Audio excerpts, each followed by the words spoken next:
Жұлдыздар мен порно видео немесе Обаманың Трампты балағаттауы, адамдардың суреттері мен видеоларын біріктіру арқылы өзі шындығында істемеген, не айтпаған әрекеттерді істегенде етіп жасауды дипфейк деп атайды.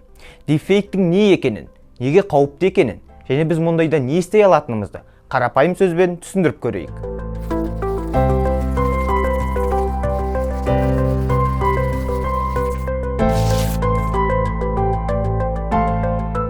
Дипфейкті ағылшын тілінен тереңдетілген фейк деп аударуға болады. Шындығында дипфейкті ақпаратты манипуляциялау үшін, не саяси тұлғалар мен жалған адамдарға зиянын тигізетін деректерді тарату үшін пайдалануы мүмкін болғандықтан қауіпті деп санайды.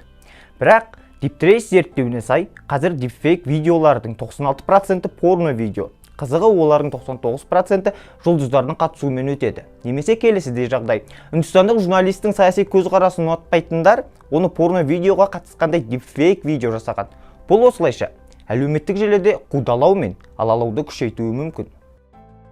Дипфейк қалай жасалады? Дипфейк жасаудың бірнеше әдісі бар.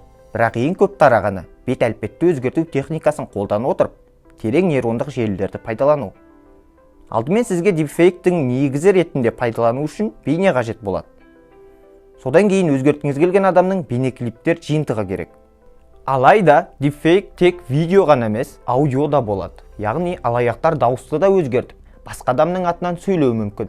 Дипфейк аудио бұл көп қосымшасы бар, тез өсіп келе жатқан сала. Дауыстық дипфейктерді қазір терең оқыту алгоритмдері арқылы дауысы клондалған адамның бірнеше сағат, кейде тіпті минуттар ішіндегі дауысын қолдана отырып жасауға болады. Мұндай жағдай бұған дейін болған. Алаяқтар ақша алу үшін британдық энергетикалық компанияның бас директорының жалған аудио жазбасын қолданған. Дипфейк кесірінен дезинформация да көбейеді. Сондықтан оларды ажырата білу маңызды. Оның бірнеше жолы бар. Мысалы, қазіргіде дипфейктерді объект көзін тым көп шыпылықтатады, немесе мүлде жұмбайды. Объекттің бет әлпеті не шашы айналадағы басқа кеңістікке қарағанда бұлдырап тұрады. Жарық дұрыс емес екені байқалып қалуы мүмкін. Дауысы жақсы өңделмесе, адамға тән емес, жалған екені де байқалады.